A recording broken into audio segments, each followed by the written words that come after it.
asalaamu calaykum waraxmatullaahi wabarakaatu. kulanti wacan oo wanaagsan daawadayaal idin ahaantiiba meel kastood adduunka ka joogtaan. kusoo dhowaada barnaamijkii faaqidaada ciyaaraha oo aanu maanta ku eegayno kulankii weynaa ee dhex maray labada kooxood ee Chelsea iyo kooxda Liverpool.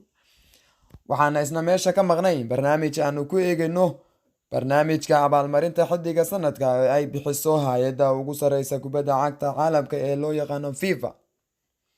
fadlan daawade haddii aad tahay daawada nugu cusub waxaanu kaa codsanaynaa inaad barnaamijkan subscribe saarto lana wadaagto asxaabtaada qaaliga.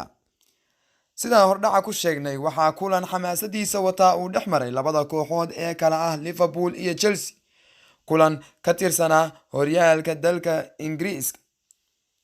waxayna Liverpool kulankan ku jabisay rikoodh cusub oo ah in laba xilli ciyaarood oo xiriira aan laga badin 6dii kulan ee ugu horeeyay ciyaarta oo ku bilaamatay weerar isdabamarin ah ayaa waxa ay Liverpool heshay daqiiqadii 14aad goolka ay hogaanka ku qabatay, waxaana u dhaliyay Alexander oo kubad Mo Salah u taagay ka dhex bixiyay shoot xoogiisa ku socda, waxaana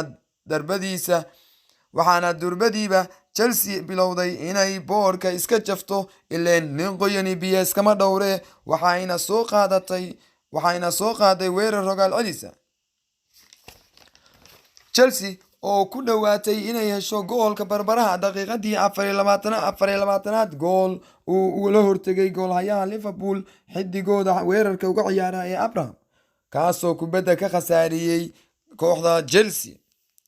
waxayna Chelsea shabaqa soo taabatay daqiiqadii 27aad gool uu u dhaliyay ciyaaryahankooda Azpilicueta, waxaana la isla aaday muuqaal caawiyaha VAR oo ah aalad u sahli karta garsooruhu inuu dib u daawan karo khaladaadkii ka dhacay ciyaarta, waxaana goolkaas loo aqoonsaday inuu yahay offside.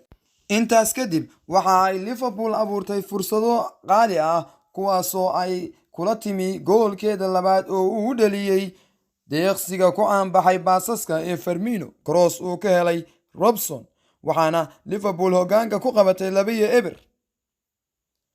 waxayna ciyaartaasi kusoo dhammaatay qaybtii hore 2-0 oo ay Liverpool ciyaarta ku hogaaminayso, balse tababaraha kooxda Chelsea ayaa ciyaartoydiisa dhiirigelin aan waxba loo reeben kusoo siiyey qolka lebiska, waxaana Chelsea ay qaaday cadaadis qaybtii labaad ee ciyaarta iyadoo weerar xoog leh oo ay ku dheehan tahay kalsooni buuxda ay ku soo qaaday kooxda Liverpool.